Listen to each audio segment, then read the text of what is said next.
जय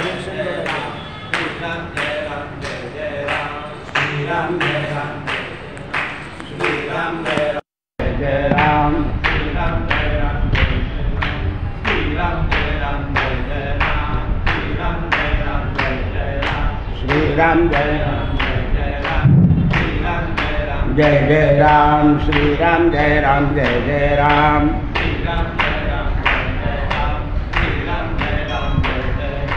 श्री राम जय राम जय जय राम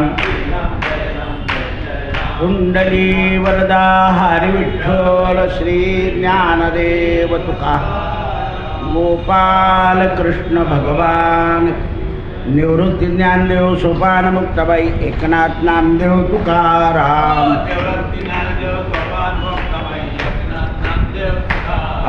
निवृत्ती ज्ञानदेव सोपान मुक्ताबाई एकनाथ नामदेव तुकाराम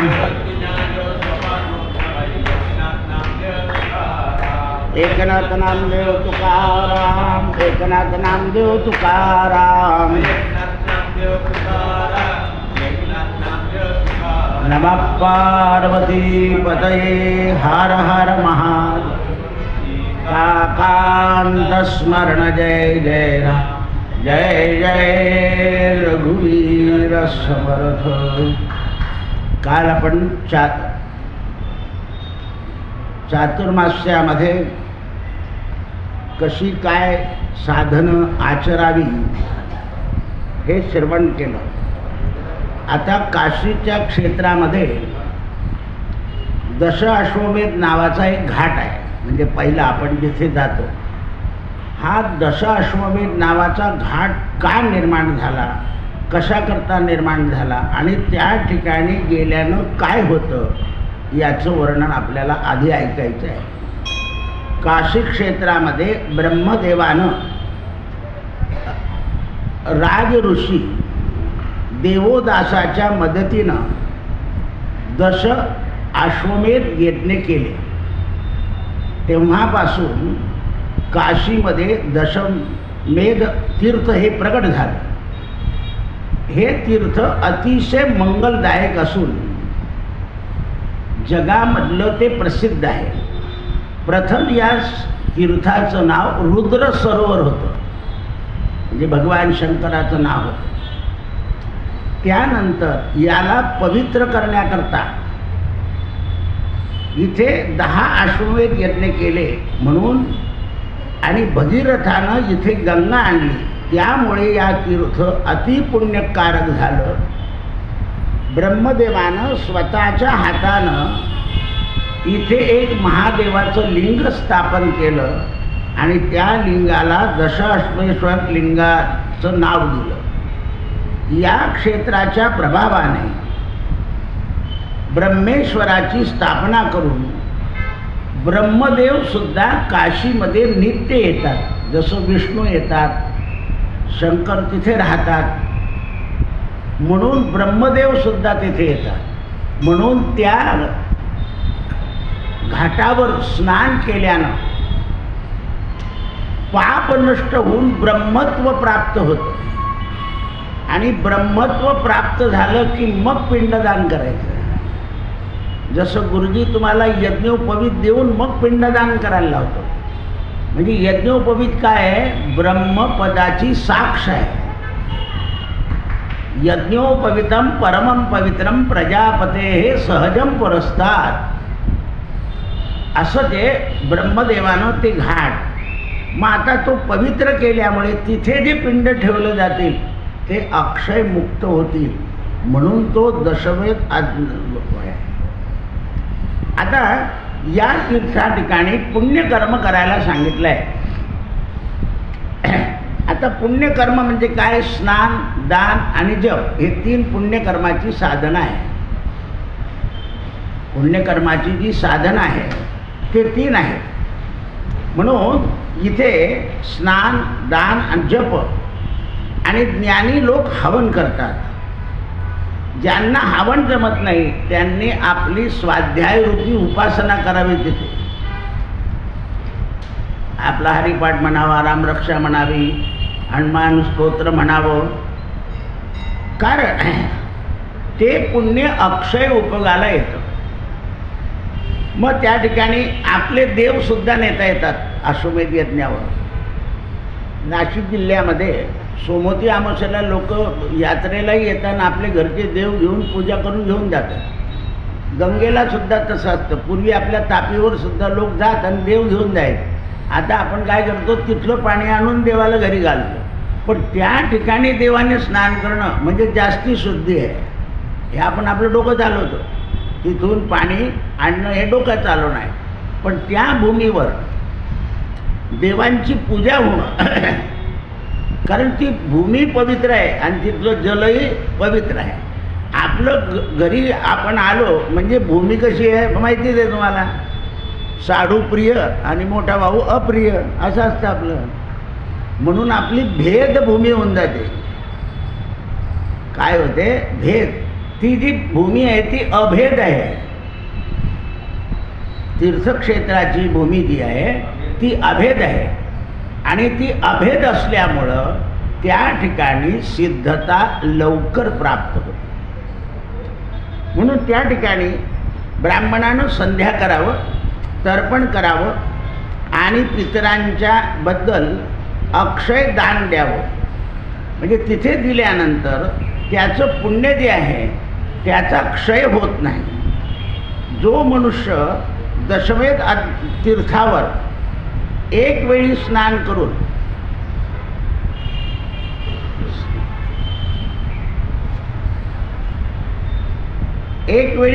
करून सर्व पापातून मुक्त होतो. या ठिकाणी ज्येष्ठ शुद्ध प्रतिपदेला फार महत्त्व आहे.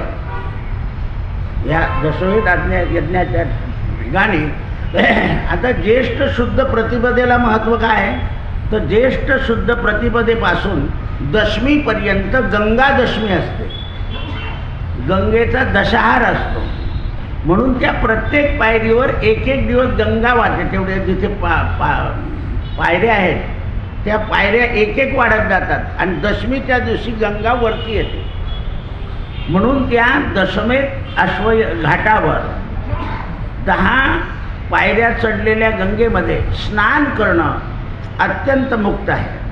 ज्येष्ठ शुक्ल द्वितीयेला या सरोवरामध्ये पूर्वी लिहिलं होतं, रुद्र सरोवरामध्ये स्नान केले की जन्माची पापं नष्ट होतात. शुक्ल पक्षाच्या दशमीपर्यंत या तिथीला क्रमवशानं स्नान करणारे लोक तिथे आहेत आणि सगळ्या जन्माचं पाप हरण होण्याकरता गंगा दशमी विशेष सांगितली आहे. जसं आपल्याला सांगितलं की रामनाम घातले की यमयातना होत नाही, त्याप्रमाणे ज्येष्ठमध्ये 10 दिवसामध्ये इथे स्नान केल्यानंतर माणसाला यमयातना होत नाही. जो मनुष्य भक्तिपूर्वक गंगा दशहरा तिथीला किंवा मेघ तीर्थामध्ये स्नान करून दश अश्वमेध लिंगाचं पूजन करतो त्याला गर्भाशय पुन्हा पाहावं लागत नाही. म्हणून इथे वार्षिक यात्रा करणारे लोक खूप आहेत. म्हणजे ज्येष्ठामध्ये जाणारे लोक खूप आहेत. ही त्या सरोवराची दशाश्वमेध सरोवराची महती आहे. त्यावेळेस या इथे स्नानानं मनुष्याच्या जन्म आणि मरण याच्या ज्या सगळ्या कल्पना आहेत त्या कल्पना साकार होतात. आता काशीमध्ये आणखीन एक तीर्थ आहे, आम्ही जिथे जात होतो, पिशाच मोचन तीर्थ. तिथे त्रिपिंडी, नारायण नागबळी वगैरे केलं जातं. मोठं सरोवर आहे. म्हणजे वेताळ राजाचं एक मंदिर आहे तिथे. प्राचीन काळामध्ये त्रेतायुगामध्ये तिथे वाल्मिक नावाचा एक श्रेष्ठ शिवभक्त मुनी होता. हा काशीत कर्दमेश्वराची नित्यपूजा करून तपश्चर्या करीत होता. एक दिवशी मार्गशीर्ष महिन्यामध्ये या वाल्मिकाने माध्यान्हकाळी विमलोदर तीर्थावर स्नान करून डोक्यापासून पायापर्यंत भस्म लावलं आणि कर्दीश्वराच्या दक्षिण भागात बसून याने आपल्या कर्माला सुरुवात केली. काशीमध्ये पंचाक्षरी मंत्राचं फार महत्त्व आहे. ओम नमः शिवाय म्हणून हा जप करीत असताना भगवंताचं ध्यान केलं आणि त्याला डावीकडून प्रदक्षिणा घालून हुडहुड हुडहुड उच्चारत कोणीतरी आला आणि तो आनंदाने नाचायला लागला. त्याचं नृत्य संपल्यावर तो सरोवराच्या काठावर बसला आणि तेवढ्या वेळात यानं केलेल्या सगळ्या स्नानाचं आणि जपाचं फळ म्हणजे तिथे एक वास्तव्य करणारं पिशाच्च मुक्त झालं. म्हणजे अशा जागेजवळ बसला होता की जिथे त्या पिशाच्याला अजून कोणी मुक्ती दिली नव्हती. हा बसला, याने स्नान केलं, आपला जप सुरू केला आणि अनायासे त्याची मुक्ती होऊन गेली. म्हणून त्या तीर्थक्षेत्राचं नाव पडलं पिशाच मोचन तीर्थक्षेत्र. जे मंदमती होतात, बहिर्गती होतात, ज्यांना सुचत नाही अशा लोकांना तिथे नेऊन स्नान घालून त्यांच्याकडून जप, तप, दान आणि धर्म इत्यादी विधी केलेले जातात. ते भयानक पिशाच पाहिल्यानंतर याच्या मनामध्ये असं आलं की हा काही बोलला पाहिजे. म्हणून याने आपल्या जवळचं जे भस्म होतं ते पिशाच्याच्या अंगावर फेकलं. त्या भस्माच्या प्रभावानं पिशाच बोलू लागला आणि याने विचारलं वाल्मिकाने की तू कोण आहे? म्हणे भगवान मी गोदावरी तीराच्या काठावर प्रतिष्ठान नावाचा एक देश आहे, त्या तीर्थक्षेत्रामध्ये दान मिळण्याच्या इच्छेने राहत होतो. त्या कर्मामुळे मला दुर्गती प्राप्त झाली. महाभयंकर मरुत देशामध्ये मला जन्म घ्यावा लागला. मारवाड देश, जे इकडे गडबड करताना त्यांना तिकडे पाठवलं जातं आणि तिकडून मग इकडे आले की हे श्रीमंत होतात. दिवस राहिलो, तहान भुकाने मला त्रास झाला.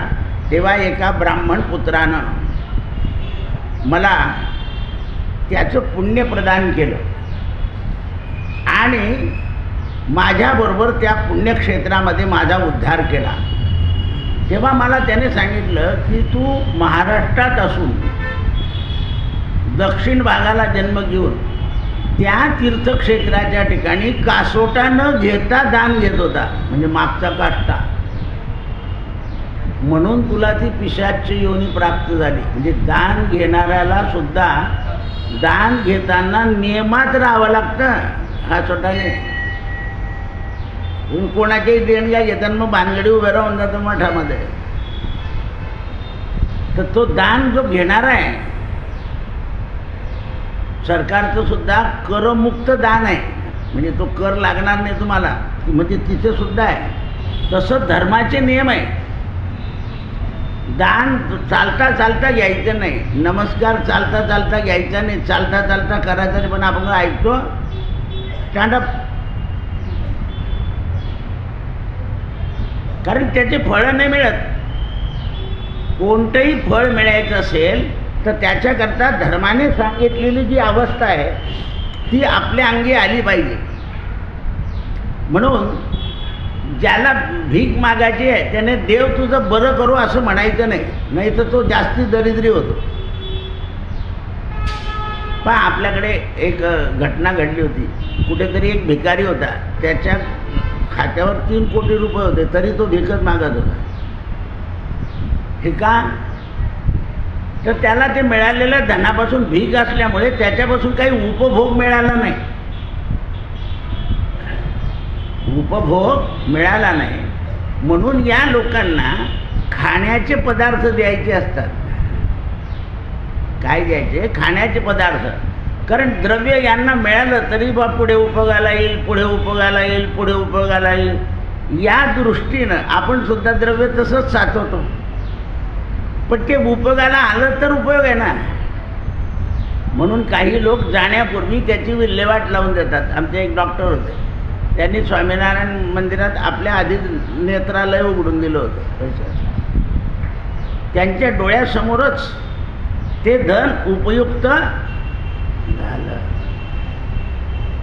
उपयुक्त झालं कारण धनाचा उपयोग झाला पाहिजे. धनानं मनुष्य निरुद्योगी होतो आणि उद्योगी होतो. 2 गुण आहे. धनाचे 2 गुण आहे. पण काही मुलं म्हणतात आहे ना वडिलांचं, मग जाऊ दे आपण कशाला मेहनत करत बघा. तो उद्योगापासून म्हणजे म्हणून मुलाला सगळं दाखवायचं का नाही का, तर तो उद्योगी झाला पाहिजे. दिसलं तर मनुष्य एखाद्या वेळा आळशी होतो आणि निरुद्योगी होतो. निरुद्योगी मनुष्य जगात काहीच करू शकत नाही. उद्योगम खलु कर्तव्यम, जगात माणसाचं कर्तव्य झालं पाहिजे. म्हणून हे श्रीमंत लोक दुकानावर काय जातात कायमपर्यंत, तर काहीतरी कार्यामध्ये गुंतून राहिलं पाहिजे. पहा तुम्ही आता बरेच लोक परमार्थ करायचा आहे परमार्थ, 1-1.5 तास पूजा अर्चा करतात, नंतर चोख खोलीवर बसले की सगळ्या गावाच्या चर्चा घोटत बसतात. काही घेणं नाही देणं नाही, असं होऊन जातं ते. हे लक्षात आलं पाहिजे. या वर्षी मतदानाची जागृती काय केली लोकांनी, की मतदान हे कर्तव्य आहे. बरेच लोक म्हणतात हे सगळं असं चांगलं झालं. मग तुम्ही सगळे लोक चांगल्या लोकांच्या मतदानाला वेळेवर पोहोचले पाहिजे ना. म्हणून असा प्रचार झाला होता की सगळ्यांनी सकाळीच मतदानाला जायचं. जसा उशीर होतो तसं माणूस गर्दी असेल बोंगा वाजून जातो, घरीच बसतो. म्हणून प्रचार काय केला होता की सकाळीच मतदानाला गेले पाहिजे. आळशी लोक आणि लोभी लोक हे नेहमी 4:30च्या पुढे जातात. आळशी आणि लोभी हे 4:30च्या पुढे जातात. म्हणून मोठमोठ्या सभेमध्ये सुद्धा सांगितलं होतं की सकाळी सुद्धा ते करून मग काही करा. का सांगितलं, काहीतरी चांगलं निर्माण झालं पाहिजे ना, त्याच्याशिवाय चांगलं निर्माण होणार नाही. लालूच दाखवली तर काय झालं, सगळं साफ. असं आहे ते. म्हणून अज्ञाना हाती धर्म गेला, याता याती उरला. कोणताही धर्म असो, तो सनातन धर्म असो, राजधर्म असो, शेजार धर्म असो, अज्ञाना हाती गेला, याता याती उरला. शेजारच्यानं आपली भानगड झाली आहे, मग तिथले तो गेल्यावर झाडं उपटून टाकणे हा धर्म आहे का? पण बरेच लोक असं आहे. याता याती उरला, नुकसान होतं. म्हणून सज्ञाना हाती व्यवहार, धर्म, घर, कारण ते त्याला राखता आलं पाहिजे. म्हणून त्या पिशाच्याची दया त्याला आली आणि त्याने सांगितलं की मी काष्टा घातलेला नव्हता म्हणून पिशाच झालो आहे. तुम्ही तपश्चर्या केली आणि तुमचं पुण्य मला दिलं म्हणून मी तुमच्या पुण्यानं पिशाच मोचन तीर्थातून मुक्त झालो. वाल्मिक म्हणाला नाही, माझ्या पुण्यानं तुझा उद्धार झालेला नाही. म्हणाले मग तुझ्या लल्लाटी भगवान शंकराचं भस्म लागलं म्हणून तुझा उद्धार झाला. काय झाला तुझा उद्धार? त्यावेळेस तुला कसलाही त्रास होणार नाही. लक्षात ठेव, तू आता मुक्त झालेला आहे. तू रोज भस्म लावण्याची सवय ठेव. भगवान शंकराचं भस्म हे माणसाला तिन्ही काळातून मुक्त करतं. त्रयायुखम जमदग्ने कश्यपस्य त्रयायुखम यद्देवेखुत्र्यायुखम तन्नो अस्तु त्रयायुखम. भगवान विष्णूनं सुद्धा काय सांगितलं, माझ्या या गोपींची ही प्रेमलीला आहे म्हणून हे कोणी माती लावेल तर त्याला माझं प्रेम उत्पन्न होईल. पण आळशी लोभी माणसावर सुद्धा लावतात पण त्यांना प्रेम निर्माण होत नाही. कारण ते आपला आळस आणि लोभ हा टाकत नाही. कारण आळस आणि लोभ हा टाकल्याशिवाय जात. तुम्ही म्हणाल आपोआप गेला पाहिजे, नाही, तुम्हाला त्याला सोडावा लागतो. आळस सोडायचा असेल तर उठावर लागेल आणि उठल्याबरोबर आपली दैनंदिन क्रिया जलद गतीने करायची. उठल्याबरोबर मुखमार्जन, स्नान, नामस्मरण हे जलद गतीने करायचे. हळूहळू केलं ना तर दिरंगाईने कंटाळा येतो आणि काही दिवसांनी काहीच करावंसं वाटत नाही. दिरंगाईने करायचं. ज्याप्रमाणे सूर्यप्रकाशाची गती एकदा उदय झाला की भर आपण वाजून गेले 8, पण काय वेळ गेला, ती गती आहे ती. त्याप्रमाणे आपली गती असली पाहिजे. माणसाला सुद्धा शेवटी 2 गती आहे ना, एक चांगली आणि एक वाईट. मग गती जीवनात पाहिजे.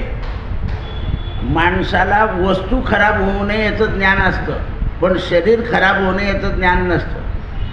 आपलं गाड्याचं चाक जास्ती दिवस टिकावं म्हणून रोज त्याला वंगण देतो आणि मग ते मऊ त्या वंगणामुळे भरभर चालतं आणि आतल्या गात्याचं घर्षण होत नाही. आणि शरीर मात्र कसंही घासतो तो. असं आहे. कारण शरीराचा धर्म जर नाही आपण पाळला, शरीराला सुरुवातीला प्रातःकाळी 12 वाजेपर्यंत जलद गतीत ठेवायचं. जलद गतीत ठेवल्याने आपले 2 फायदे होतात. एक, शरीर तरतरीत राहतं आणि दुसरं भूक प्रज्वलित लागते.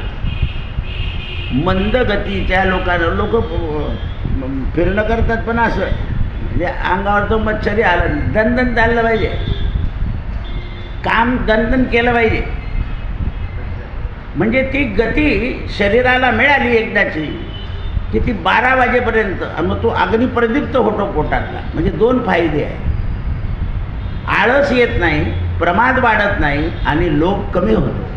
म्हणून आळस भय दूर त्यागावे, हाची सुबोध गुरुचा, नामा परते न सत्य मानावे. त्याची पिशाच्य बाधा नष्ट झाली आणि तो त्याच्यातून मुक्त झाला. मग त्या वाल्मिकांनी त्याला सांगितलं, आता तुला बा पिशाच्य बाधा गेली, तू इथे माता पितांच्या नावाने काहीतरी दान धर्म कर, म्हणजे ते मुक्त होतील आणि तूही मुक्त होशील. म्हणून ते पिशाच्य मोचन तीर्थ आहे. पुन्हा विचारलं की बाबा काशीमध्ये बिंदू माधव नावाचं एक तीर्थ आहे. त्या बिंदू माधवाचं वर्णन आपण उद्या पाहू. कृष्णार्पणमस्तु. आज भक्तमाल ग्रंथामध्ये मीराबाईंचं चरित्र आलेलं आहे. आपण जे ऐकलेलं आहे भक्तिमती मीराजी, आपण खूप विस्ताराने ऐकलं, पण यांनी 3च टॉपिक घेतले आहेत त्याच्यामध्ये. कलिकालामध्ये मीराबाई भक्तिमती होत्या, म्हणजे त्यांची बुद्धी जी आहे ती भक्तिमय होती. यांची जन्मभूमी मेवाड प्रांत म्हणजे जोधपूर. बाल्य अवस्थेमध्ये गिरधारी लालाजी म्हणजे भगवान कृष्णाची यांना उपजतच भक्ती प्राप्त झाली होती. त्याच्यानंतर चित्तोडगडचा राणा सांगा यांचे सुपुत्र भोजराजजी यांच्याशी यांची विवाह निश्चिती होऊन राहिली होती की बा यांना द्यायची ही मुलगी. विवाहासमयी पित्याने नाना प्रकारच्या मौल्यवान वस्तू एकत्र केल्या की जेणेकरून मीराबाईचं मन हे संसाराकडे लागेल. स्त्री जन्मामध्ये मन हे संसाराकडे लागलं. हे कसं ओळखता येतं तर ही संसाराची साधनं काही मुली बालवयातच गोळा करतात,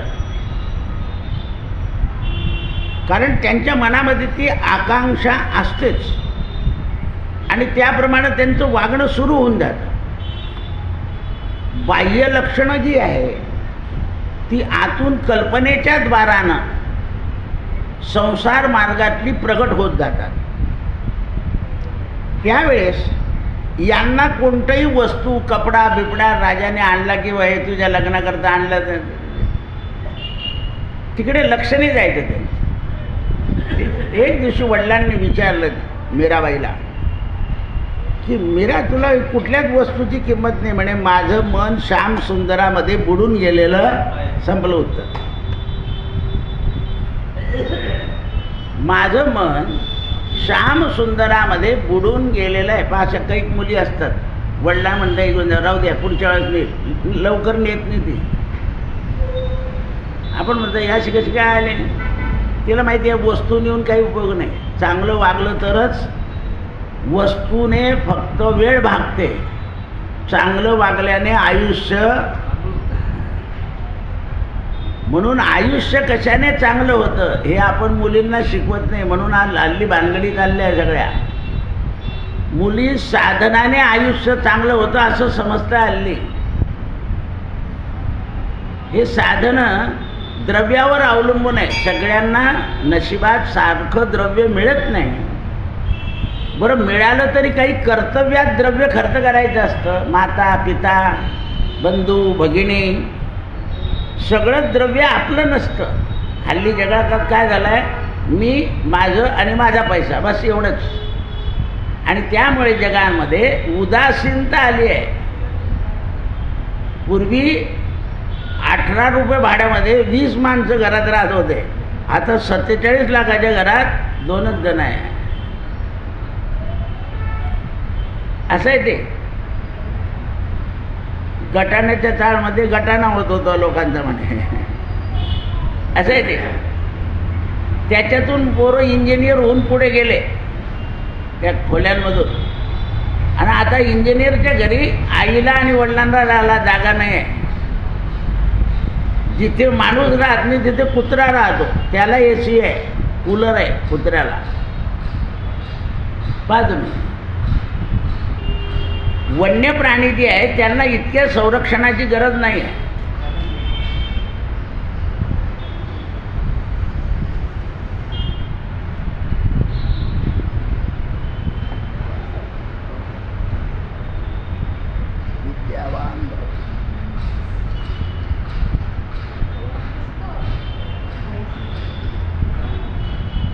म्हणून पित्यानं सगळ्या मौल्यवान वस्तू ह्या सगळ्या अशाच आहे असं ऐकलं. माझं स्वरूप जे आहे ते भगवान श्रीकृष्णामध्ये बुडालेलं आहे. शेवटी राजानं आपल्या मीरेला सासरी जायची वेळ आली तेव्हा ती प्रेमवर्षानं मूर्छा येऊन खाली पडली. त्या दशेमध्ये पित्यानं विचारलं की बेटा तुला तर आता जायला आनंद पाहिजे होता, तुला सगळे वस्त्रभूषणं दिले, मग ही मूर्छा का आली? म्हणाले पिताश्री, धन दौलत हे कोणाच्याही कामाचं नाही. इच्छित वस्तू जी आहे त्या आज मिळाल्यावर संतुष्टता वाटते, पण काळ निघून गेल्यावर त्या वस्तूचा आपल्याला तिरस्कार येतो. म्हणून आपण काय म्हणतो ते भंगार झालं. जी वस्तू आज आपल्याला अत्यंत प्रिय होती ती कालांतराने आपणच बाजूला करतो. माझं अशा वस्तू प्रेम आहे की ती कालत्रही बाधित होत नाही. आणि ते म्हणजे भगवंत. आणि एकदा तिकडे मन गेलं की या बाकीतल्या जगातल्या ज्या सगळ्या वस्तू आहेत, काय सांगितलं वृत्रासुराने, मला इंद्र मारणार आहे, त्याच्या हातामध्ये अस्त्र आहे, पण मी जर आता मुक्त होणार आहे तर मी दुःख काय करू? तर मी मुक्त होणार आहे पुढे समजून दिलं सनक सनानंदाने. समजा आपलं शरीर थकलं, आपल्याला मरण येणार आहे, म्हणून आपण या यातनेतून मुक्त होणार आहे असं समजून जर गेलो, आयुष्यभर राहिलो, तर आपल्याला वासनेनं पुन्हा जन्माला यायची गरज पडत नाही. की आता आपलं काय आहे, आपल्याला जायचं आहे आणि एक दिवस जावं लागणार आहे. मग आता बाकीकडे किती लक्ष घालायचं? कारण इकडे लक्ष घातलं म्हणजे पुन्हा जन्म घ्यायचा आहे. मग इकडे लक्ष कमी घातलं पाहिजे ना. आपण इकडेच लक्ष घालतो. लक्ष कुठे ठेवायचं हे लक्षात ठेवा.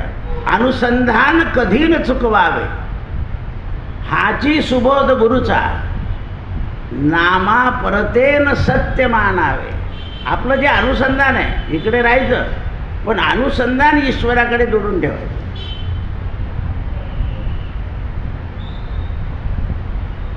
जसं डॉक्टरकडे अनेक रोगी येतात,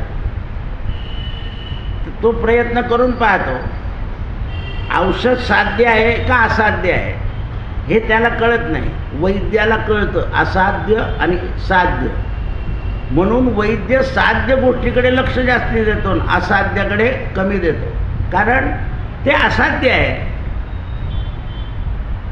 जगामध्ये माणसाच्या हातात त्या दोन्ही स्थिती आहेत, साध्य आणि असाध्य. जे घडणारच आहे त्याच्याकडे लक्ष कमी, जे घडतंय त्याच्याकडे लक्ष जास्त. म्हणून जीवन हे असाध्य आहे, याला तुम्ही कितीही सांभाळलं. आदल्या दिवशी सगळे रिपोर्ट येतात ओके, आणि दुसऱ्या सगळं म्हटलं का काल तर ओके होते, काही घडतं, शरीर आहे. तर तसंच आहे ते असाध्य आणि साध्य. मग जगामध्ये साध्य काय आहे? परमार्थ आहे. असाध्य काय आहे? संसार.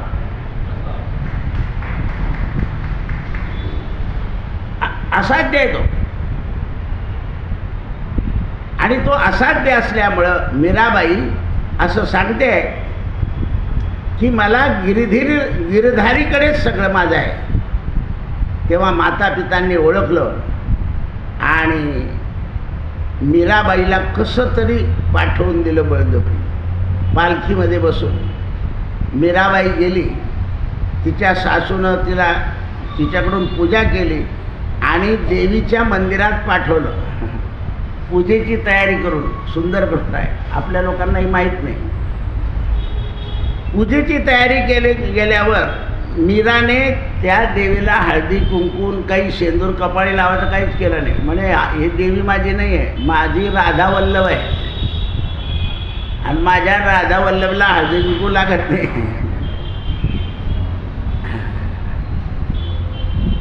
मी वाहणारच नाही. झाला वाद सुरू.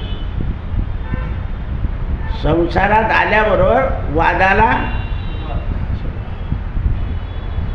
आता यांना जर गिरीधारी शिवाय, माझ्या गिरीधारीला फक्त तुळशी आणि फूल, हे हळदीने कुंकू नाही, मी पूजा करणार नाही, मी देवी वगैरेला प्रणाम सुद्धा करणार नाही, माझी अभिलाषा आहे.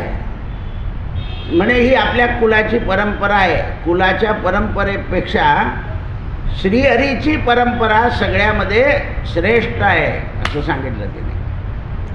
आता इथे आणि एक शब्द वापरून टाकला, मी गिरीधारीच्या अंगावरून माझं शरीर ओवाळून फेकून दिलंय. हे सासू सासऱ्यांच्या लक्षात येऊन गेलं, संपलं. तिने शेवटची मर्यादा सांगितली, हे मी शरीर ओवाळून टाकून दिलेलं आहे. म्हणजे आता हे शरीर दुसरं कोणाचं? हां, त्यावेळा मी निछावर केलेलं आहे, मी अन्य पूजा करणार नाही. पुढे मीराबाईला विषपान, कारण सासरच्या लोकांच्या मनामध्ये जलन होऊ लागली मनामध्ये, आणि त्यावेळेस त्यांच्या मनामध्ये की आत्तापासून उलटा जबाब देते, अपमान करते, मग हिला काहीतरी धाक दाखवला पाहिजे. म्हणून राणाजीला क्रोध आला, तो मनामध्ये खूप संतापला आणि मीराला एका कोठडीमध्ये बंद करून दिलं. ही कोठडीत बंद केल्यानंतर गिरिराजाच्या पूजेच्या अवस्थेमध्ये देहभान विसरले. राणाजीनं पाहिलं की हिला साधूंचा संग आणि संतांचा संग आणि देवाचा संग आहे. म्हणून त्यावेळेस तिची जी एक नणंद होती उदाबाई, ती तिच्याजवळ आली आणि तिला म्हणाली, भाभी तुला साधूंच्या बद्दल प्रेम आहे, पण या साधूंच्या प्रेमाबद्दल तुला जो कलंक लागतो त्याचं काय? म्हणे मला जर ईश्वराबद्दल प्रेम आहे तर जे ईश्वराला मानणारे नाही ते कलंक लावतील, तो त्यांच्या दृष्टीचा गुण आहे, मग तू हे सोडून दे. ती म्हणाली मी वडिलांनाही तेच सांगितलं होतं, माझ्या सासऱ्यालाही तेच सांगितलं, माझ्या नवऱ्यालाही तेच सांगितलं, माझ्या सासूलाही तेच सांगितलं. या जर सगळ्या गोष्टी मी खऱ्या सांगितल्यावर ही पुढे येणारी जर आपत्ती आहे, कारण मी तुम्हाला सगळ्यांना सांगते माझ्या वडिलांनी ऐकलं नाही, आईने ऐकलं नाही, सासऱ्याला सांगितलं की माझा काही उपयोग नाही, मी हे निछावर केलेलं शरीर आहे, तरी नाही. आता याच्यातून काय होणार आहे हे आम्हाला काही माहीत नाही. मग ही नणंद मोठ्या म्हणजे तू 8 दिवस झाले काही खाल्लं नाही प्यायलं नाही, राजाने तिच्या हाती दूध पाठवलं आणि दुधामध्ये कालवून, कारण राजे लोक मोठे कुटील असतात, व्यक्तिगत स्वार्थाकरता हे काय करतील याचा भरोसा नाही. कारण ही राजधुंद जी आहे ती मोठी विलक्षण आहे. वैयक्तिक स्वार्थाकरता सामाजिक, भौतिक किंवा आर्थिक एवढंच नाही तर शत्रूच्या पाण्यामध्ये सुद्धा कालवून देत आहे. हरिओम हरिओम. म्हणून त्यावेळेस एक कटोराभर हे तुझ्या कृष्णाचं चरणामृत आहे असं म्हणून दिलं. मीरानं ते प्राशन केलं, पण मीराला काहीही उपद्रव झालेला नाही. मीरा जेव्हा विष प्यायली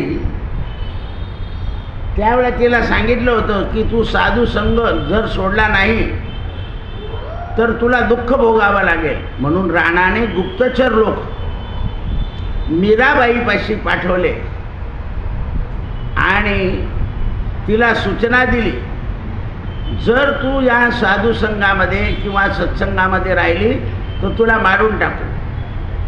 तिने मनाचा निश्चय केला की मीरा जोपर्यंत आहे तोपर्यंत गिरधारी लालाचाच विजय होईल, तुमचा होणार नाही. पण विजय सुद्धा कल्पना पक्की होती तिची. गिरधारी लालाचाच विजय होईल म्हणजे माझ्या कन्हैयाचाच विजय होईल, तुमचा विजय होणार नाही. म्हणून त्यावेळा ती हसत हसत बोलत गुप्तचर लोकांच्या कानामध्ये तो ध्वनी पडला आणि त्यांनी झटपट राणाला सांगितलं. राणा अधीर झाला आणि तलवार घेऊन दारापुढे उभा राहिला. दरवाजा उघड. त्याला वाटलं मीरा लवकर उघडणार नाही, पण मीराने दरवाजा लगेच उघडला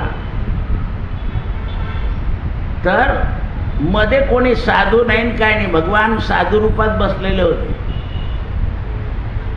भगवान साधू रूपामध्ये बसलेले होते आणि भगवंताशी मीरा संवाद करत होती. त्यांना वाटलं कोणीतरी साधू सत्संग बसलेले आहेत आणि मीरा त्यांच्याशी बोलते आहे. म्हणून राजानं तो दरवाजा उघडला, पाहिलं तर कोणी नाही. राणानं कडक शब्दानं विचारलं, मीरा तू कोणाबद्दल रंगली होती? तर मीरा हसली. रमा रमणामध्ये रमण झाली.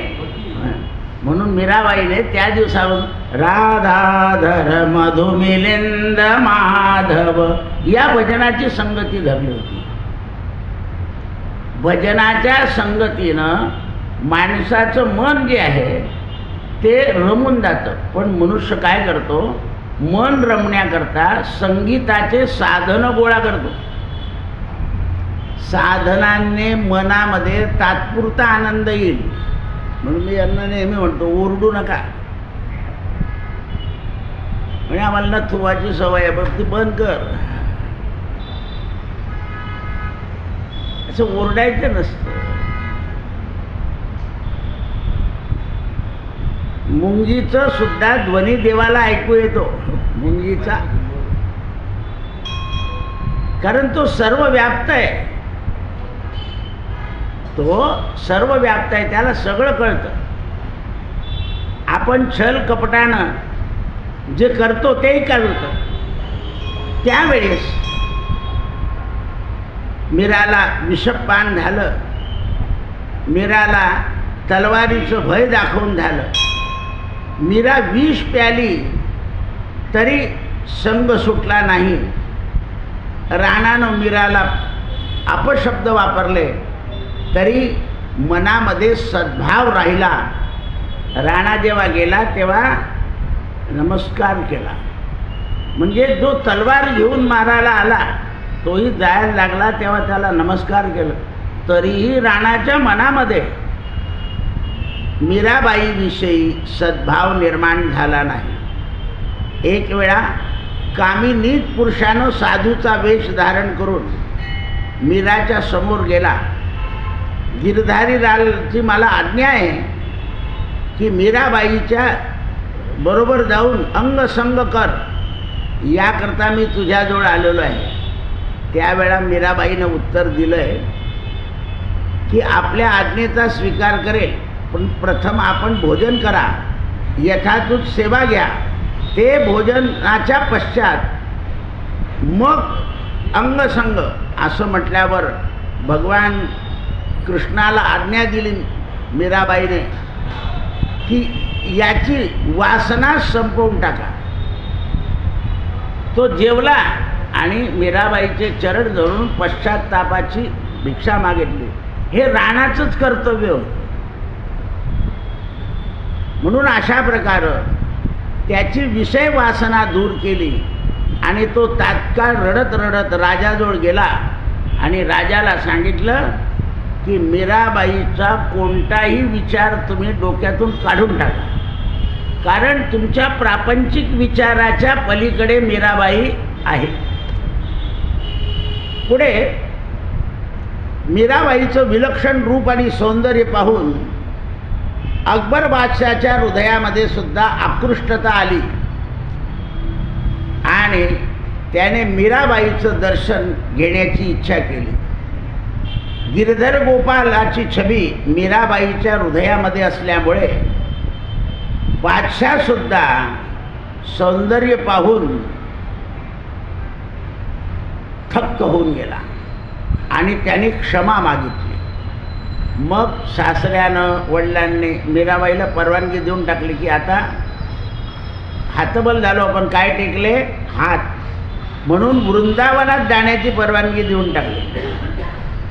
मीराबाई घरचं सगळं सुखाचं साधन सोडून वृंदावनामध्ये पोचली. तेव्हा चैतन्य महाप्रभू यांच्या अंतरंग लीला सहचर गोस्वामी नावाचे एक महान संत होते. मीराबाई त्यांच्या दर्शनाच्या हेतूनं तिनं त्यांना संदेश पाठवला की मी मेवाडच्या राजाची सून, अमुक अमुक राजाची मुलगी घरातून बाहेर आलेली आहे, तर मला तुमचं दर्शन घ्यायचं आहे. तर या चैतन्य महाप्रभूच्या संन्यासानं तिला एक निरोप पाठवला की मी स्त्रियांचं दर्शन घेत नाही. तर हिने उत्तर पाठवलं मीराबाईने की जगात पुरुष एकच गिरधारी आहे, बाकीचे सगळे पुरुष सुद्धा स्त्रिया आहे. तुम्ही संत झाले म्हणून पुरुष नाही झाले. म्हणून नरनारायणाची जोडी कोणाची होती? अर्जुन पुरुष होता आणि नारायण श्रीकृष्ण होते. तर संत नाही म्हणाले, म्हणे तुमच्या उरावर स्तन नसतील तर माझ्यासमोर या. त्या संतांनी पाहिलं तर स्तन होते स्वतःला, तुम्ही पुरुष नाही. म्हणजे इतक्या दिवस मी संत असून सुद्धा आपण संत नाही, तुम्हाला भय आहे म्हणे. अजून तुम्ही भयाकरता देवावर प्रेम करताय, कारण तुमच्या मनात आहे हा स्त्री हे पुरुष भेद आहे. तुम्हाला भय वाटतंय स्त्रीचं, तुम्ही निर्भय झालेले नाही, तुमची परिपक्व भक्ती झालेली नाही. परिपक्व माणसाला भय उरत नाही. आध्यात्मिक स्थितीला तुम्ही लांब आहात. भगवत चर्चा मग गोस्वामींशी केली मीराबाईनं. चांगला सत्संग केला. स्त्रीमुख काय आणि पुरुषमुख काय याचा भेद समजावून सांगितला. राधा माधवांचं जे एकत्रीकरण आहे किंवा शिव आणि शंकर यांचा, शिव आणि पार्वती, अर्धनारी नटेश्वर, रुक्मिणी आणि भगवान हे एक आहे. हे काय आहे? एक आहे. नुसत्या पत्रावरून भगवान गेले का? आता भगवंताला माहितीच होतं की वैकुंठातून रुक्मिणी अमरावतीला जन्माला आलेली आहे, तिच्याशी लग्न करावं, हे सगळं देवाला माहिती आहे ना. आणि त्याकरता संघर्ष होणार आहे. मग संघर्ष होणार आहे हे सगळं देवाला माहिती होतं, पण म्हणून फक्त निमित्त ठरलं, कोणाला कळायला नको. त्याप्रमाणे मीराबाईनं त्यांच्याशी चर्चा केली आणि वृंदावनामध्ये सुद्धा अपक्व लोक आहे असं लक्षात आलं. आणि मीराबाई या द्वारकेकडे निघाल्या,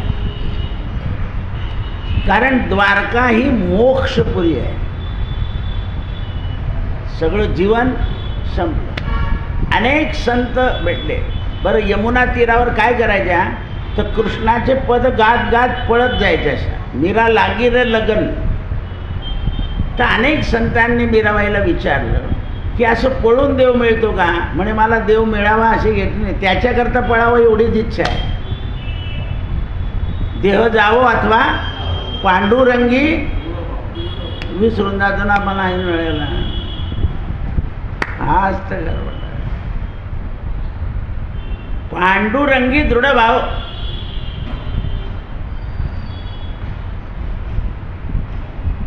तो दृढ भाव पक्का झाला पाहिजे. आपल्याला थोडं देह दुःख झालं की लगेच आपण सुटून जातो.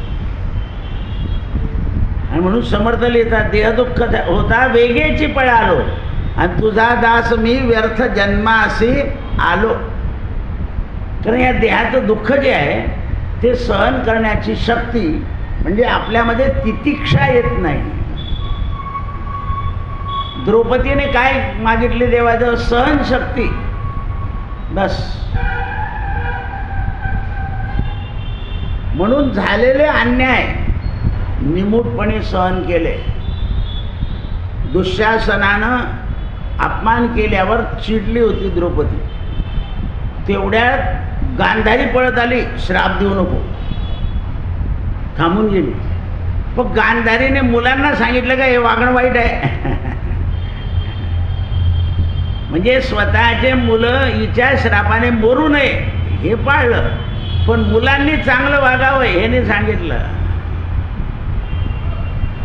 म्हणून पूर्वी काय करायचे, शेजारचे कधी रागवले आपल्याला तर आपली आई वडील म्हणायचे नाही तुझं काही चुकलं असेल त्याच्याशिवाय ते बोलतील. तर आता आपण तसं नाही करत. आमच्या मुलांना पाण्यात पाहता का तुम्ही? तुमचं पाणीच वरती चढू देणार नाही मी, असं आहे. कोणतेही मुलं वेडे वाकडे वागले तरच मोठे माणसं बोलतात, नाही तर लोक स्तुती करतात की चांगला मुलगा आहे, अमुक आहे तमुक आहे, असं बोलत असतात. पण आता तो धर्म राहिला नाही आणि कोणीच कोणाला बोलत नाही किंवा कोणाचीच कोणाला भीती उरली नाही. त्यामुळे आपले मार्ग भ्रष्ट होता आहेत. कोण काय करेल, कोणाच्या बापात काय. म्हणून थोड्या गोष्टीवरून काही संकट निर्माण होतं. म्हणून त्यावेळेस मीराबाई द्वारकेमध्ये राहिल्या आणि गिरधर गोपालाची भक्ती करू लागल्या. इकडे वडिलांकडे आणि सासरी दुष्काळ. या संताला विचार, त्या संताला विचार, त्या संताला विचार. त्यावेळेला सगळ्या संतांनी सांगितलं की राणा तुम्ही परमभक्ताची दैना केली आहे म्हणून तुमच्याकडे अन्य. आता आम्ही सुद्धा बरेच लोक म्हणतात आम्ही अमुक विधी करून आलो, तमुक विधी करून आलो असं सांगता आम्हाला.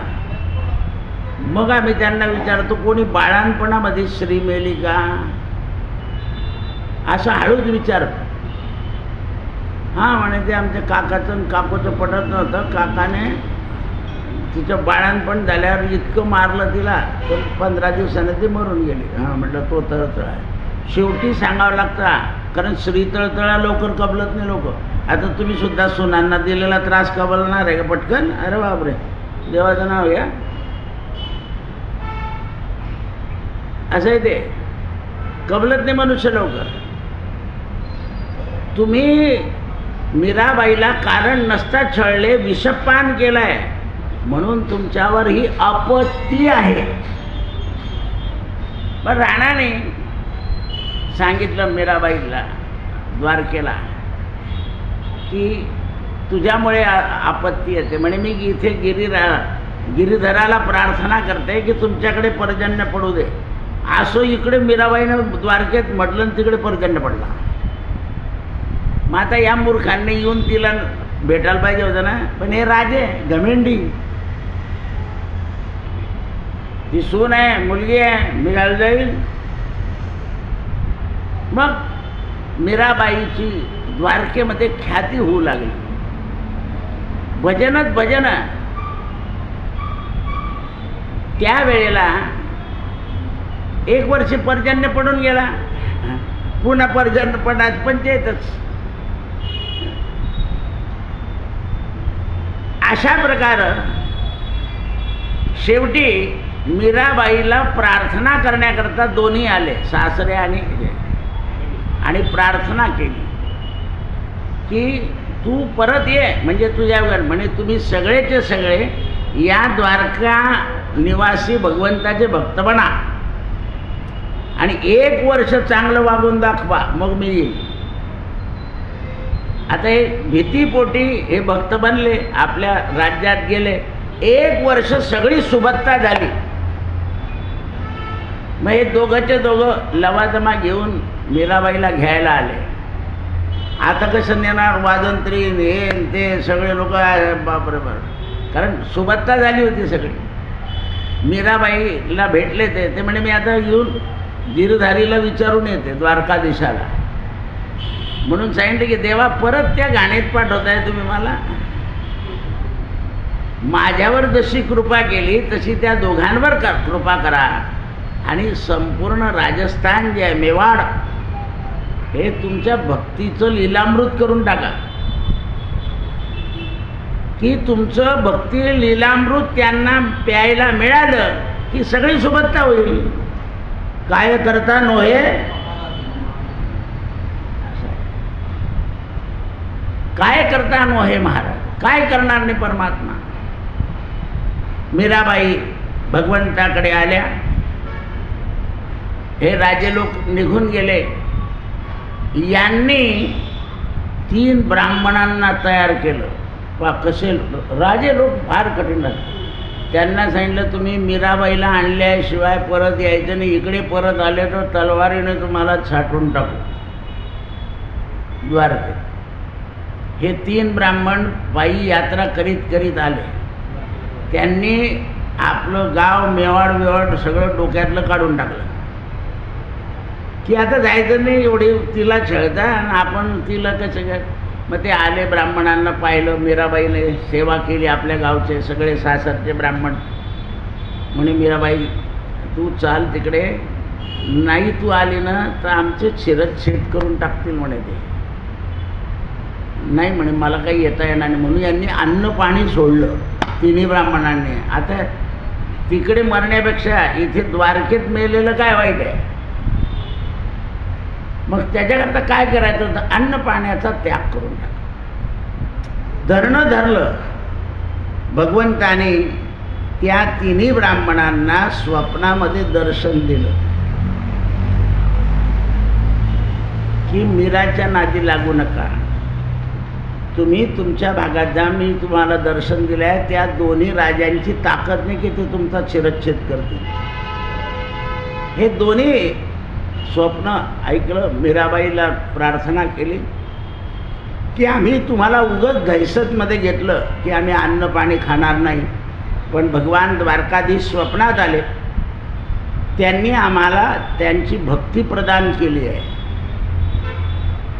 आणि तुम्ही आम्हाला आशीर्वाद द्या की आम्ही आमच्या गावाला जाऊन भगवंताची भक्ती मेवाडमध्ये वाढवू, असा आशीर्वाद तुम्ही द्या. म्हणून मीराबाईने आशीर्वाद दिला. पुन्हा राजाने असे काही सभ्य लोक पाठवले, कारण त्यांचे प्रयत्न चालूच होते. राजे लोक कबीराला सुद्धा अशा राजांनी खूप त्रास दिला, आमच्या गावाला या, पाणी पडू द्या, अमुक पडू द्या. त्यांनी दुसऱ्याला पाठवून काम करून घेतलं, पण हे संत जात नाही. मीराबाईने पुन्हा भगवंताला प्रार्थना केली की आता अन्याय होईल. म्हणून मीराबाई द्वारकाधीशाच्या मंदिरामध्ये शेवटच्या क्षणी भगवंताची प्रार्थना करते आहे. आणि प्रार्थना करीत करीत तन्मय होऊन द्वारकाधीशाच्या पुढे जशी आपली कानोपात्रा पांडुरंगाच्या समोर विलीन झाली, त्याप्रमाणे मीराबाई या द्वारकेमध्ये विलीन झाला. कृष्णार्पणमस्तु. उद्या पृथ्वीराज चव्हाणांचं चरित्र आहे. सत्यगुरु राये कृपा मज केली,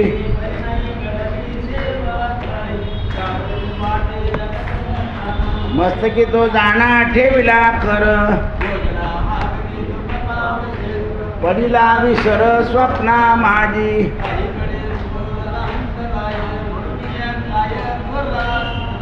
राघव चैतन्य केशव चैतन्य